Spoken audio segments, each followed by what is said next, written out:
dia mendapatkan uang, tapi kan tidak clarified siapa yang mengklarifikasi itu. Makanya candaan itu muncul. Wah, saya juga mau minta, mau bola kurang lebih ya. Saya tidak bisa merecall secara persis, tapi candaan itu muncul. Apakah dengan angka 20 miliar saya agak lupa. Dan sudahlah, namanya Rustam Effendi yang bercanda itu.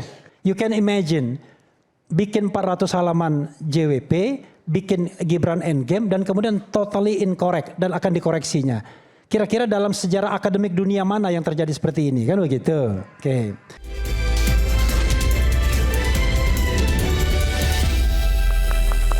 Oke. Iya, justru itu makanya saya memberikan kesempatan pada Bung Refli.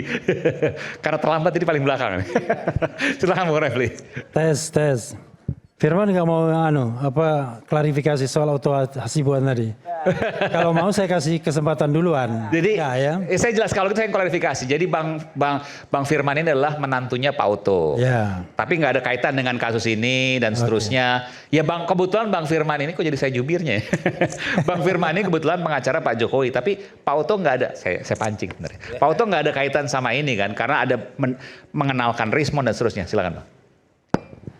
Ya, tes, oke. Kalau bicara masalah Pak Rismon itu hal yang berbeda. Pak Rismon dengan Pak Oto ya? Bukan, Pak Rismon. Oke. Jadi itu forum yang lain. Ini supaya nggak digoreng-goreng nih. Iya makanya, forum lain. Jadi kalau saya hadir di sini kan tentu sebagai kuasa hukumnya Bapak Jokowi. Yang mana agenda hari ini di Rakyat Bersuara bicara masalah kelanjutan ijazah. Itu undangannya ke saya. Sehingga kalau dari tadi kita perhatikan sebenarnya secara substansi itu nggak ke kita sebenarnya. Tetapi ya nggak apa-apa. Nggak ke Pak Jokowi. Nggak ke Pak Jokowi. Iya. Sehingga ya saya makanya mendengar, mencermati. Ya kalau memang ada hal-hal yang dilanggar atau ada hal-hal yang merugikan Pak Jokowi, ya tentu saya akan hadir di sini untuk menjelaskan. Tapi ke Pak Jokowi enggak, ke Pak Oto disebut-sebut jadi. Kalau bicara Pak Oto, Mertua Bapak. Kalau bicara Pak Oto tentu karena Pak Oto adalah dulu sebelum beliau menjadi Wamenko adalah kuasa hukumnya Pak Jokowi. Pak Jokowi. Oke. Dan itu dari dulu seperti itu. Sehingga persoalan ini pun kan berlanjut ya sampai sekarang itu yang nangani juga kita dari dulu seperti itu. Jadi intinya untuk hal itu ya biasa aja. Dan memang hari ini bahwa ada Pak Oto pertama kali mengenal Bang Rismon sebagai ahli dalam kasus Jessica Wongso. Nah itu tadi makanya kalau bicara Pak Rismon itu hal yang lain. Jadi nggak ada urusan dengan persoalan ini kan. Nggak ada kaitan sama sekali. Nggak ada linkage-nya walaupun kalau orang utak-atik gatuk ya memang nggak ada, silakan aja. Sehingga maksud saya di sini saya clearkan nggak ada urusan. Nggak ada urusan. Okay. Masalah tadi disampaikan ada persoalan-persoalan sebagainya ya silakan buktikan aja. Karena masing-masing kan punya dalil silakan aja kan gitu. Sederhana itu. Jadi saya pikir kita fokus aja dan saya lanjutin. Dan saya tanya Bang Refli. Pak Oto nggak pernah nitip sesuatu kaitannya nih. Karena Pak Oto bagaimanapun juga sekarang pejabat negara. Beliau wakil menteri koordinator hukum dan HAM ya? Iya nggak ada. Ya kalau ya tadi saya sampaikan kalau Bapak itu kan memang kuasa hukum yang sebelumnya. Jadi begitu Bapak naik menjadi Wamenko ya. Dan nggak pernah menitipkan sesuatu, pesan sesuatu? Nggak ada. Satu kalimat pun misalnya? Nggak ada. Beliau melihat ini berproses. Dan ini sebenarnya kan hal sederhana. Ya. Ada orang diduga difitnah dan dicemarkan nama baik, dalam hal ini Pak Jokowi, tinggal kita buktikan aja kan. Dan ini sudah mengkerucut. Udah tinggal ujung lah kira-kira seperti itu. Di dalam dinamikanya ada restoratif justice, ada permohonan-permohonan minta maaf dan sebagainya. Ya itu saya pikir dinamika kebenaran. Karena kenapa saya bilang dinamika kebenaran? Karena orang ini mengakui bahwa ijazah itu asli. Dan memang dari awal ijazah itu asli. Sudah diverifikasi oleh UGM sebagai orang yang mengeluarkan. Sudah digunakan juga berkali-kali dan dicek juga oleh Puslapor Polri 2 kali. Pada saat di Mabes dan sekarang saya pikir tinggal kita bawa aja ke persidangan, tinggal kita proses aja ntar tindak lanjut seperti apa. Kalau memang nanti dalam persidangan Bapak diundang untuk hadir menjelaskan dan memperlihatkan, ya kita datang seperti itu. Kalau memang tindak lanjutnya nanti pihak jaksa mempedo-satukan, tinggal kita ikut sertakan dalam proses berikutnya kan seperti itu. Sehingga memang ini harus di-clearkan.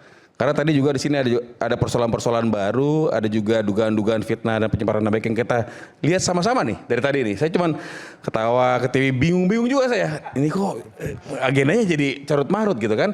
Tapi intinya adalah ketika kita sedang dalam era post-truth, ya, di mana kebenaran itu terkesan diabaikan, yang ada itu emosi di dalamnya. Kita punya suatu paham dan kita emosi seperti itu kan. Sehingga akhirnya kan ya inilah gesekan-gesekan.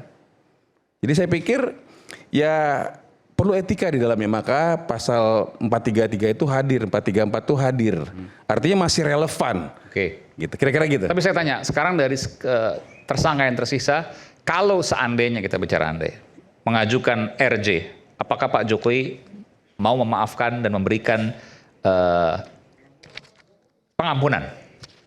Jadi kan Bapak juga sudah sampaikan secara gamblang ya, disampaikan juga bahwa ya kalau orang-orang datang mau minta maaf ya silakan.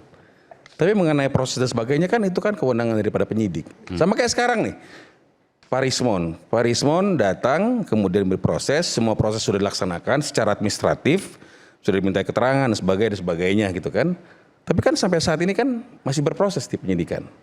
Apakah mereka akan gelar dan sebagainya, menentukan dan sebagainya kan itu mekanisme di beliau. Jadi Bapak pun tidak punya kapasitas untuk mengatakan henti dan tidak. Tetapi sebagai pihak yang merasa dirugikan atas aduannya tentu boleh saja memaafkan kan gitu. Jadi sehingga kita tidak boleh menutup, tetapi mengenai mekanisme penyelesaian secara hukumnya ya biarin penyidik yang menjalankan. Kira-kira sih seperti itu. Baik. Saudara. Baik. Thank you. Oke. Silakan. Bukan. Bung Refli. Bukan edisi apa break lagi enggak ya? Enggak. Ya, sudah pukul berapa ini ya? Sudah pukul 10 lewat 10 menit. Ya. Dan berarti 3 jam saya mendengarkan. Begini. Mendengarkan dan sedikit protes tadi, beberapa kali protes. Ya, sedikit protes. Sedikit marah sebenarnya karena pembicaraan sudah tidak terarah. Begini ya. Saya pribadi hadir di sini kan sebagai lawyer. Bukan sebagai pengamat, bukan sebagai aktivis atau yang lainnya. Karena itu saya harus membatasi diri untuk bicara bidang saya sesungguhnya. Tetapi kan masalahnya kadang-kadang kita dihadapkan sebuah fenomena di mana ini sudah sangat campur nggak karu-karuan. Padahal kalau kita bedakan begini ya, misalnya mengenai tim lawyer saja, tim lawyer yang mengassist para tersangka yang sedang menjadi tersangka ini berbeda sesungguhnya, tentu memiliki kebijakan masing-masing. Misalnya saya menghandle sekarang Mas Roy dan Dr. Tifa. Kemudian Gafur menghandle Mas Roy, Rustam Effendi, kemudian Kurnia Triroyani dan Rizal Fadila misalnya. Kita saling menghormati dengan tujuan yang sama tetapi tentu punya policy yang berbeda. Yang saya dengar tadi bohar-bohir nggak jelas itu kan. Sebenarnya yang mau ditembak tim yang mana kan begitu. Ada yang bilang uangnya dari sini, orangnya ini memerintahkan si A dan si B. Saya mengerti itu apa saya ya. Tapi bicara juga soal rumah makan dan lain sebagainya. Nah, saya diundang di sini perkembangan kasus ijazah palsu dengan subtemanya soal uang 50 miliar. Setelah 3 jam saya mendengarkan, tidak jelas itu sumbernya dari mana 3 miliar itu. Kalau kita bicara tentang prinsip jurnalisme yang paling mendasar misalnya, ya Anda harus jelas dulu sumbernya di mana. Kalaupun ada orang yang mengatakannya, let's say siapapun Rismon atau misalnya, siapa, atau Dr. Tifa dan lain sebagainya, maka Anda harus klarifikasi, ya kan? Enggak dong, kalau Dr. Tifa kan orang yang mau memberikan justru. Orang yang membiayai kegiatan semua ini kan. Nah, Anda harus klarifikasi siapa yang ngomong. Kalaupun yang ngomong itu jelas, maka kita harus lihat apakah betul pernyataan itu bisa clarified atau tidak. Kan tidak bisa kita katakan omongan satu orang. Misalnya gini ya, ada satu kubu yang mengatakan apapun yang dinyatakan Rismon itu seolah-olah benar 100% sambil ketawa-ketawa kan. Kan enggak begitu. Apalagi kalau kita misalnya melihat bagaimana kemudian perubahan orang ini 180 derajat misalnya itu satu. Yang kedua, saya juga mendengar tuh candaan mengenai 20 miliar dan lain sebagainya sudah beberapa bulan yang lalu saya dengarnya. Setelah Egy Sujana mendapatkan restoratif justice dan isu yang berseliweran, isu ya, dia mendapatkan uang tapi kan tidak clarified. Siapa yang mengklarifikasi itu? Makanya candaan itu muncul. Wah, saya juga mau minta mau bola kurang lebih ya. Saya tidak bisa merecall secara persis, tapi candaan itu muncul. Apakah dengan angka 20 miliar saya agak lupa. Dan sudahlah, namanya Rustam Effendi yang bercanda itu. Ngapain kita? Yang tadi disebut oleh Bung Iya, Rasman. sekarang saya tanya, kan Rustam Effendi maksudnya kan? Kecuali kalau dibantah, kalau tidak dibantah berarti Rustam Effendi. Kenapa saya sebut demikian? yang minta 20 M itu yang dikatakan satir. Iya, Tapi itu satir ya? Saya sudah mendengar itu berapa bulan yang lalu begitu loh. Oke. Namanya Rustam Effendi. Kalau saya salah, correct me. Ya, oke. Nah, kalau yang itu dikatakan, saya udah dengar berapa bulan yang lalu dia bercanda seperti itu. Saya mengatakan demikian, jangan sampai kemudian tiba-tiba muncul imajinasi yang lainnya. Kan kasihan yang lainnya. Padahal Saya tanya, konteksnya kenapa Bung canda. Refil mengatakan itu bercanda? Dari mana data Bung Refil bisa mengatakan bahwa Lah Rustam dia Effendi ngomong sama bercanda? saya kok. Oke. Waktu kalau nggak salah ya, Ya. acara di ILC kita hadir di Indonesia Oke. Lawyers Club. Apa yang disampaikan? Ya canda-candaan itu, saya enak sekali ya, kita minta juga nanti berapa puluh miliar, saya gini-gini. Kan kita tahu lah kalau konteksnya, kalau dia tidak bercanda, nggak mungkin dia ngomong di depan itu. Tapi saya tanya juga, saya harus kritis juga nih. Kalau respon nggak boleh dipercaya, kalau Rustam pasti dipercaya. Gimana tuh? Kenapa maksudnya? Kan respon jangan dipercaya dong kalau dia ngomong sesuatu. Kan Rustam belum berubah kan posisinya. Oh, karena itu kondisinya. Jadi Kan karena dia belum berubah, iya. belum nyebrang dari Iya. kubunya Bung Refli ke kubu yang lain, jadi boleh dipercaya. Bukan begitu, bukan nyebrang. Kita bicara mengenai sebuah perubahan sikap 180 derajat Oke. orang yang mengaku researcher dan tamatan Yamaguchi University. You can imagine bikin 400 halaman JWP, bikin Gibran Endgame dan kemudian totally incorrect dan akan dikoreksinya. Kira-kira dalam sejarah akademik dunia mana yang terjadi seperti ini, kan begitu? Oke. Ya, oke. Nah, kalau misalnya ada yang mempercayainya, ada perubahan yang seperti itu, ya Anda Ya, ini tanggung logika sendiri. kan. Jadi karena Iya, seperti itu, jadi saya menurut Bung Iya. Refli, saya wajar dong nggak percaya respon. Ya boleh-boleh Oh aja. iya. Kalau ada yang oke. percaya ya itu urusan lo itu ya. Ntar kan? Rustam masih konsisten. Kemudian, Gitu. lalu kemudian tiba-tiba orang bicara tentang bohir. Oke. Bohir itu apa? Ya nanti kalau Rustam datang dan kemudian minta duit, ya itu kita nggak percaya baru. Bohir itu apa sih? Ya kan? Kalau per definisinya adalah orang yang kasih 50 M dan kemudian merorkestrasi semua ini dan disebut itu ada AHY, ada Puan, ada JK, kan begitu. Bahkan nama-nama SS disebut juga, ya kan? Maka mungkin itulah bohir. Tapi masalahnya dari pembicaraan ini, jangankan menyebut inisial, bau-baunya aja nggak jelas. Lalu contoh-contoh yang diberikan traktir makan, emang nggak mampu kita mentraktir makan orang man? Jelek-jelek YouTube saya ini menghasilkan ratusan juta loh per bulan. Iya kan? Belum lagi lawyering kalau saya ada klien. Kan emang, tetapi untuk yang begini ini voluntarily kita. Tanya Mas Roy, apakah pernah Mas Roy kasih saya uang? Yang ada saya nraktir Mas Roy, bukan Mas Roy nraktir saya. Betul. Kan begitu. Karena itu jangan terlalu underestimate lah. Tetapi kalau sampai puluhan miliar ya nggak sanggup kita, ya kan?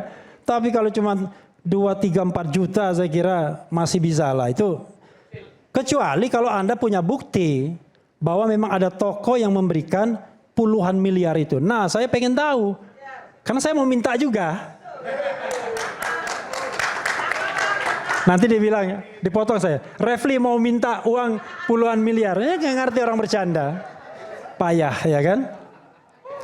Kemudian, saya justru ingin bertanya, ya.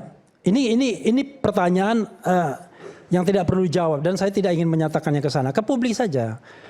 Pertanyaannya adalah siapa orang yang membuat seolah-olah dia Dokter Tifa dan kemudian minta fasilitasi ketemu Solo.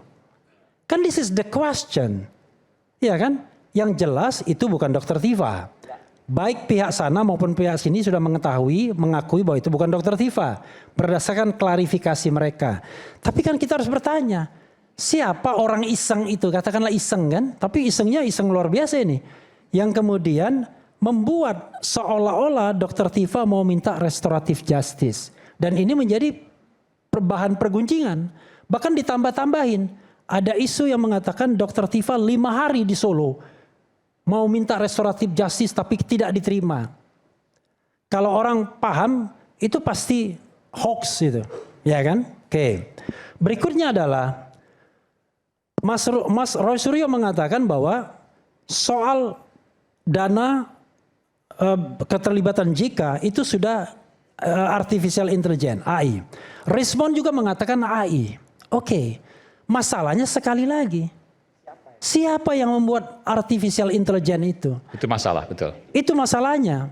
Saya nggak mau membawa masalah pribadi saya, tapi banyak sekali yang namanya produk AI yang bertebaran di media sosial, ya kan? Kurang ajar tuh orang yang bikin, ya kan? Tapi sudahlah, saya tidak mau. Saya mau fokus pada ijazah palsunya ini, kan begitu.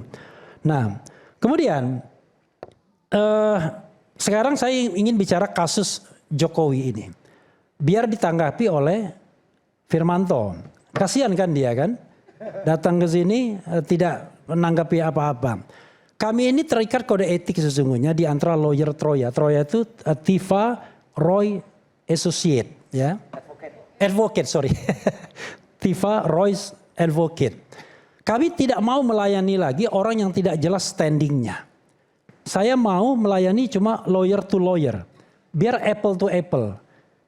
Ngapain saya melayani Rasman dengan mohon maaf ya. Mengapain saya melayani Andi Azwan. Tapi masalahnya adalah nggak banyak lawyer sana. Nggak banyak yang membela Jokowi secara formal mendapatkan power of attorney, mendapatkan surat kuasa. Yang ada adalah orang yang standingnya nggak jelas sebenarnya. Nah lalu kita harus menjawab mereka. Kalau standingnya jelas, misalnya Firman mengatakan dasar hukummu salah, oke kita berdebat, ya kan? Berarti ada pembelajaran publiknya. Nah karena itu saya ingin menantang Firman aja lah berdebat, ya kan? Daripada yang lain yang nggak jelas standingnya. Oke. Saya ingin mengatakan, kecuali nanti besok-besok Rasman minta, Pak Jokowi minta dong surat kuasa, saya juga pengen, ya boleh. Baru kita berdebat, ya kan? Andi Azwan kan nggak mungkin, bukan lawyer soalnya. Gitu. Nah, begini, ini tesis saya ya. Siapa sih yang sebenarnya takut, ya kan? Saya ini ke Firmanto ini ya, karena ini khusus untuk lawyer to lawyer. Siapa sih sebenarnya yang takut sidang ini? Ya Takut kan? apa? Takut bahwa kasus ini disidang, ya kan? Tenang, jangan dibawa dulu mic-nya, saya belum selesai, nangis sudah selesai, baru nanti mic-nya diambil ya. Saya merasa yang takut justru Jokowi. Kenapa yang takut Jokowi? Begini, Jokowi itu penguasa 10 tahun. Dia masih menguasai beberapa katakanlah jaringan kekuasaan yang sekarang ini masih aktif. Ini kan analisis politik, saya itu kan juga orang politik, orang hukum tata negara, dekat sekali dengan politik. Sehingga kalau kasus ini mau dilimpahkan ke pengadilan dan kemudian disidangkan, so easy bagi dia. Dari kemarin-kemarin sudah bisa. Tapi kenapa kemudian tidak bisa? Ada dua kemungkinan yang akan ditambahkan Gafur nanti. Soal teknis dan soal politis. Soal teknisnya adalah, saya kira mereka sulit membuktikan. Di mana sih salahnya? Roy Suryo, Dr. Tifa, kemudian sebelumnya Rismon, dan kemudian 3 di sana, Rizal Fadila, kemudian Kurnia Triroyani dan lain sebagainya. Saya sudah mengatakan ini under the constitution right, ya kan? Anda punya hak konstitusional kok untuk mempertanyakan ijazah atau kredensial seorang kepala negara dan mantan kepala negara. Jangan lupa, ini kan dari 2022. Sehingga under hukum Indonesia di mana kesalahannya? Makanya kemudian dilakukanlah proses-proses penyelundupan hukum yang kemudian digugat oleh 9 jenderal dan 6 kolonel serta 2 warga biasa. Di citizen lawsuit yang kemarin sudah berproses. Kenapa? 2 warga biasa, 6 kolonel. 9 jenderal, 6 kolonel, 2 warga biasa. Semuanya 17 orang. Hah? Oh sudah tambah 19, sudah ganti toh? Oh udah nambah, oke kalau nambah. Nah. Menggugat proses hukum ini. Iya, menggugat proses hukum ini. Kenapa? Karena mereka kemudian melihat kebijakan penyidik untuk menerapkan pasal 32 ayat 1 dan pasal 35 Undang-Undang ITE yang dilaporkan oleh kubu Jokowi juga, itu mengandung penyelundupan hukum dan abuse of power. Kenapa? Karena pasal 32 itu cerita mengenai manipulasi dokumen, ya kan? Lalu tentu digunakan untuk sebuah kepentingan biasanya mostly ekonomi. Makanya 12 tahun penjara. Pasal 35 lebih aneh lagi. Mas Roy CS itu diduga melakukan perbaikan sehingga data yang tidak otentik itu menjadi otentik. Ngerti begitu? Ya kan? Dengan ancaman hukuman 12 tahun penjara. Saya bisa pastikan untuk pasal 35 itu ngawur bin ngawur. Bagaimana mungkin Mas Roy Suryo dikatakan memperbaiki, mengedit agar data itu menjadi otentik? Itu kan berarti pengakuan kalau dia menggunakan pasal itu. Coba bacakan pasalnya. Sini saya bacakan. Ya. Undang-Undang ITE ini pasal 35. Setiap orang dengan sengaja dan tanpa hak atau melawan hukum melakukan manipulasi, penciptaan, perubahan, penghilangan, pengerusakan informasi elektronik dan atau dokumen elektronik dengan tujuan agar informasi elektronik dan dokumen elektronik tersebut dianggap seolah-olah data yang otentik. Seolah artinya yang diubah itu data yang tidak otentik. Ini kan nggak masuk akal kan? Artinya Mas Roy Suryo itu mengubah data yang tidak otentik menjadi otentik, nggak masuk akal. Tapi yang tidak masuk akal itu pun dipakai. Makanya kita katakan ini ada abuse of power, ada penyelundupan. Dan itu yang kemudian ditangkap oleh 9 jenderal, 6 kolonel, dan 5 warga negara biasa untuk melakukan citizen lawsuit di Pengadilan Negeri Jakarta Selatan. Itu yang harus kita pahami. Nah, jadi itu secara teknis. Yang lainnya adalah saya merasa bahwa Pak Jokowi sendiri yang kemudian ketakutan kalau seandainya dia sebagai pelapor atau pengadu harus hadir di persidangan. Ya. Kenapa saya katakan demikian? Karena dia akan ditanya, kita tanyain soal bagaimana kuliah dia, KKN dia, ijazah dia, skripsi dia, semuanya. Soal Pak Kasmujo, ya, soal ijazah yang berbeda-beda, ya kan? Soal macam-macam gitu. Soal foto. Nah, itu. Foto ini ya, Aiman ya, itu sudah diteliti, tidak ada yang mengatakan ya ini fotonya foto yang sama dengan yang menjadi presiden. Kemudian kemarin saya lihat juga ada yang menulis soal foto di SMA. Kalau dipakai sebuah aplikasi tertentu, 5 tahun kemudian setelah tamat beda banget dia mukanya. Nah ini kan ilmiah gitu loh, bukan insinuatif tapi ilmiah. Beda lah sama yang tadi-tadi ya kan. Nah karena itu karena itu menurut saya kekhawatiran itulah yang kemudian membuat ini tidak naik-naik. Oke? Berikutnya adalah soal yang terkait dengan begini, motif politik ya kan.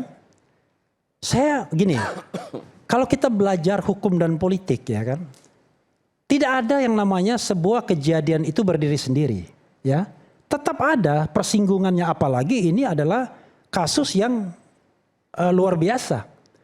Misalnya ya, ini ada orang yang sedang mempermasalahkan ijazah palsu. Tiba-tiba ada pihak yang pro dan kontra. Ada pihak yang mendukung dan tidak mendukung. Itu hal yang menurut saya tak terhindarkan. Makanya muncul mereka-mereka ini kan. Kalau kita bicara standingnya apa, tiba-tiba rame-rame datang ke sini. Ada yang relawan A, relawan B dan lain sebagainya. Untung nggak ada relawan Roy Suryo, ya kan? Tiba-tiba baru terbentuk relawan Roy Suryo. Makanya Roy Suryo cukup ngomong dengan lawyernya, karena lawyer yang membantu Roy Suryo itu jauh lebih banyak dibandingkan lawyer Pak Jokowi. Lawyer Pak Jokowi kan cuma Firmanto, kemudian siapa lagi? Yakub Hasibuan, Rifai Kussumanegara, 3 itu aja. Memang kalau Aiman mau bikin rakyat bersuara dengan menghadirkan lawyer to lawyer memang gak sulit. Karena lawyernya 3 itu aja cuma. Makanya yang dihadirkan relawan. Nah sekarang ya, kalau kita bicara mengenai imajinasi, sekarang pertanyaannya ada juga orang yang kemudian terbalik cara berpikirnya. Kalian ini bodoh mengungkapkan soal ijazah ini. Kesenangan Pak Jokowi, kenapa? Karena namanya tetap on the top, ya kan? Di dalam pusaran isu, dia akan terus menjadi narasumber utama. Bahkan Prabowo pun kalah, bayangkan. Sebab dalam pusaran isu. Nah itu kan satu perspektif. Tapi ini kan analisis. Sesungguhnya siapa sih yang diuntungkan dalam cerita seperti ini. Tapi the last yang ingin saya katakan. Ini kan so easy. Mudah sekali kasus ini untuk diselesaikan. Ijazah yang sokol ya saya bilang kan. Paham kan arti sokol? Yang katanya. Yang katanya ya kan.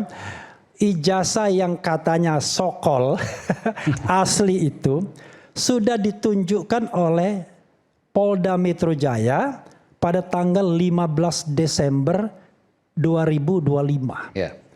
Oke, nanti Rasman akan mengatakan, nggak bisa, nggak ada kewajiban untuk menunjuk. Enggak, kita ingin menyelesaikan masalah ini kalau mau one for all. Tidak menersangkakan orang dan lain sebagainya. Itu saja yang ditunjukkan ke publik secara terbuka, secara transparan, berdasarkan kaidah good governance, clean government. Mempersilahkan orang untuk mengujinya, dunia dan akhirat. Ya kan? Mau di Indonesia boleh, mau di luar negeri boleh. Karena begini, ciri-ciri ya, seseorang yang memiliki dokumen asli itu adalah dia tenang saja kok, nggak akan ribut. Nggak mungkin dia mengatakan, mana dokumen Anda asli atau tidak? Sewa lawyer. Dokumen Anda asli atau tidak? Sewa buzzer. Dokumen Anda asli tidak? Bikin kelompok YouTuber. Dokumen Anda asli atau tidak? Bikin relawan dan lain sebagainya. Ini kan menjadi hal yang ribet jadinya. Padahal sederhana sekali. Tunjukkan sebagaimana Obama, sebagaimana Hakim MK Arsul Sani. Case close. Selesai. Seorang hakim dikatakan ijazahnya palsu, dia tunjukkan aslinya, press conference, case close. Dan itu diadukan, bukan tidak diadukan juga ke majelis kehormatan Mahkamah Konstitusi, bukan ke pengadilan. Apakah Arsul Sani kemudian mengadukan pihak yang mengadukan? Enggak. Dia menghormati good governance dan clean government. Nah itulah yang kemudian saya lihat ya. Kalau kita mau berdebat, ya berdebat substansi lah. Jangan berdebat pinggiran. Itu terakhir Man ya. Kita harus beda-bedakan nanti gini. Kalian closing statement nih. Iya, karena saya cuma pengen begitu aja. Kita harus bedakan masalah yang muncul tadi tidak semuanya kaitannya dengan ijazah palsu. Misalnya gini, soal Gibran Endgame itu lain sendiri, beda sendiri gitu loh. Jadi misalnya cerita tentang bagaimana penjualan Gibran dan lain sebagainya itu bikinlah episode tersendiri. Tapi kalau ijazah palsu itu beda lagi, ya kan? Makanya Firman tadi juga agak bingung dia karena memang dia nggak pernah ngikutin yang begini-ginian, ya kan? Kalau misalnya kita bicara mengenai bohir membohir tadi, ya harus jelas ditujukan ke sini atau ditujukan ke sana, kan begitu. Walaupun kita ini sama tujuan, tapi dapur kita tuh beda. Tetapi saya bisa pastikan dapur kita tuh dari kantong sendiri semua. Emak-emak ini pernah nggak saya kasih duit? Nggak pernah kan? Bayangkan, kita ini nggak kaya-kaya amat gitu. Rata-rata kere sebenarnya. Tapi semangatnya kaya gitu loh. Tetapi kalau ada yang kelebihan-kelebihan sedikit biasanya bayarin makan. Kadang-kadang di Polda Metro Jaya pernah kita mau makan tiba-tiba ada orang yang bayarin Man. Betul. Di kantin itu? Iya. Dimanapun begitu. Nah hari ini saya dapat WA. Mas Refli kalau mau tamasya ke Surabaya bawa keluarga nanti saya sediakan hotel. Kalau mau ke Gunung Bromo nanti saya juga akan antar dan lain sebagainya. Banyak orang-orang begitu. Hari ini aja, ini saya tuh ada teman yang baru saya kenal tuh namanya Dedet. Tuh. Gimana coba? Oke, berdiri Bang. Berdiri coba. Dia itu korban penipuan tuh. Korban penipuan 33 miliar BUMD itu sebenarnya. Nah. 33 miliar? Iya. Itu another story. Ini orang ya dari kemarin ngikutin saya. Tapi bukan saya yang ngikutin. Dia driver saya. Tapi yang punya mobil dia juga. Tujuannya apa? Lagi mobilnya. Tujuannya apa? Yang ngikut saya silaturahmi ke Pak Gatot, ada halal bihalal. Gatot Nurmantio, Pak Gatot. Ya, dia ikut. Dan dia nganter saya. Datang ke rapat lawyer, dia nganter saya. Dia bilang, saya ikut juga dong ke iNews. Dia nganter saya. Baru kenal padahal, belum lama? Ya kira-kira 1 bulan. Boleh nggak saya tanya kenapa? Oke, nah tanya-tanya dia kenapa? Boleh nggak? Berdiri Bang, coba. Gitu. Jangan-jangan nanti dibilang bohir saya ini nanti. Nggak, kalau penipuan dia korban penipuan, abang korban penipuan 33 miliar, saya udah kebayang tuh kalau daftar di LHKPN pasti lebih dari 33 miliar gitu kan. Ini kan utang bank. Oke, kenapa? Apa nih? Abang yang mau pengusaha. Ya, bisnis kecil-kecilan. Oke, Mas. kecil-kecilan 33 M bukan kecil-kecilan lah itu. Nah, itu dari pinjaman bank juga uang segitu. Oke, jadi kenapa ikut terus Bang Refli? Ya saya lihat menarik aja sih kalau mengikuti beliau ini perjuangannya dan semangatnya saya pikir ya. Dan satu lagi memang yang saya lihat banyak yang perlu apa namanya? Nama saya Bang, sorry. Nama saya Dedet. Dedet. Ya. Satu lagi banyak yang perlu dibenahi memang di negara kita ini dari berbagai sisi, Bang Aiman. Termasuk ya yang disampaikan Bang Refli tadi. Saya ini perusahaan saya itu kena penipuan. Bidang apa sih perusahaannya? Oh, kita bidang pangan. Bukan SPPG kan? Bukan. Tetapi memang dikaitkan dengan ketahanan pangan itu juga. Oke. Makanya. Oke. Nah, jadi saya juga mengalami apa yang mungkin Mas Roy sekarang alami juga, penegakan hukum yang tidak berpihak, Oke. keadilan yang tidak ada, ya seperti itu. Jadi merasa satu nasib. Satu nasib. Nurani yang bergerak, iya, akhirnya betul. sekarang nyupirin Bang Refli. Itu cuman guyon beliau aja. Oke. Dan memang seperti itu, Mas Iman. Oke. Intinya memang, Katanya betul, nyupirin Bang Refli. ya karena beliau kan kalau nyopir katanya ngantuk kan, saya ngajak gantian, Bang Refli, gantian gak Jadi nih? abang yang nyetirin. Saya nyetir, Oke. begitu. Mobilnya mobil dia juga. Saya nggak bawa mobil. Oke, baik. Seperti itu. Oke, baik. Makasih Bang Refli. Silakan, Bang Refli ada. Silakan. Ada tambah lagi? Jadi Bang Eman, sedikit saya tambahkan tadi. Ntar saya belum tutup ya. Ya, enggak apa-apa. Nanti saya Jadi dengar. Karena itu the last ya. Bang Refli sebentar ya saya. Oh. Bahwa dilanjutkan dari Bang Refli, ada fakta hukum yang pernah kita lakukan. Mungkin waktu itu Mas Rifai nggak ikut. Jadi pada saat perkara gugatan ijazah palsu, waktu itu lengkap kita ya, ada Bang Egy. Dan ketemulah Otto Hasibuan, profesor. Dan saya orang pertama yang bilang kepada Prof. Otto Hasibuan, coba deh sidang ini kan sederhana, cepat. Bawa saja sih ijazah itu, tunjukkan cash close. Kenapa harus ribut, harus panjang, 7 bulan berjalan, pada saat itu mediasi nggak pernah hadir.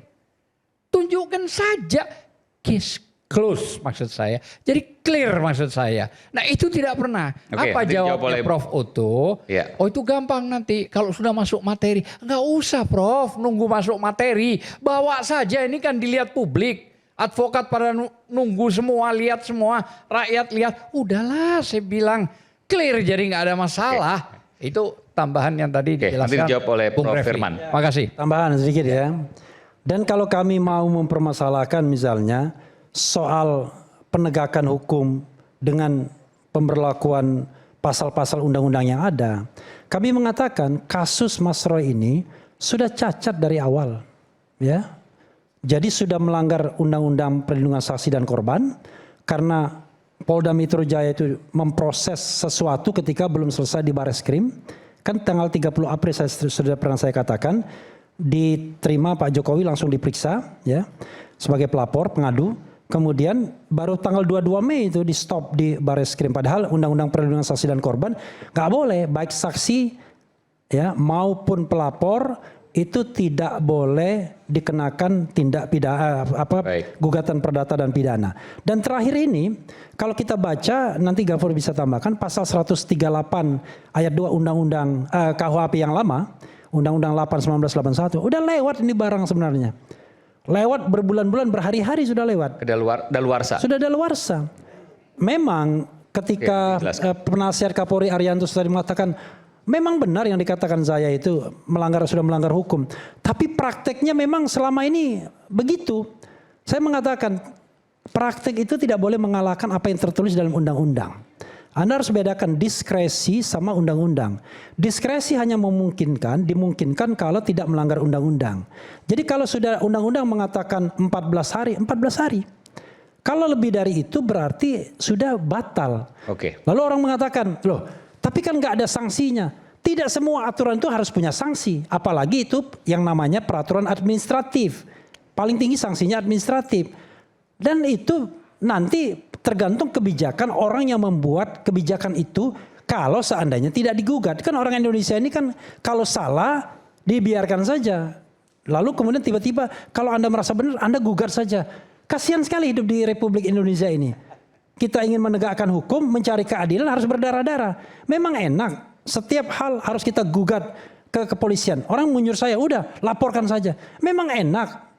Karena itu membuat kita sibuk, membuat kita kemudian harus menyiapkan waktu, memberikan keterangan dan lain sebagainya. Belum lagi kalau kita dikerjain dalam tanda kutip. Karena itu saya hanya ingin fokus pada masalah utamanya. Please, ayo kita buktikan apakah ijazah itu asli atau palsu. Ada keyakinan di sana 100% asli, let's say saya katakan demikian, tapi di sini keyakinannya sedikit kurang, cuma 99,9% palsu. Wabillahi taufiq wal hidayah. Wassalamualaikum warahmatullahi wabarakatuh. Saya berikan kesempatan pada Bung Firman, Prof Firman selepas jeda sekaligus closing. Kami akan segera kembali saat lagi, ya. Supaya bebas.